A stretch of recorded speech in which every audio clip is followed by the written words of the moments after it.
السلام عليكم. نشوف صندوق الحظ.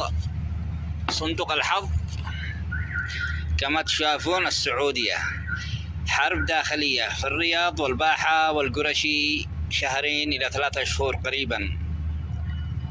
أما الإمارات حرائق وغرق واحتلال الإمارات من قبل إيران، يعني 2 وأول دول هي بتروح الإمارات ودولة الكويت. نلاحظ سلطنة عمان فتنة داخلية مدبرة من الإمارات، انقلاب على الحكم، والله يحفظ عمان وشعب عمان وسلطان عمان.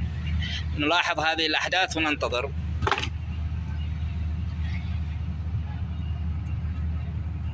كما لاحظتم هذه الأحداث قريبا، هذه بداية وبعدها زلزال في إيران وفي تركيا وفتنة بعدين مصر قريبا، ثم زوال اليهود. الفتنة بترجع للعراق. نلاحظ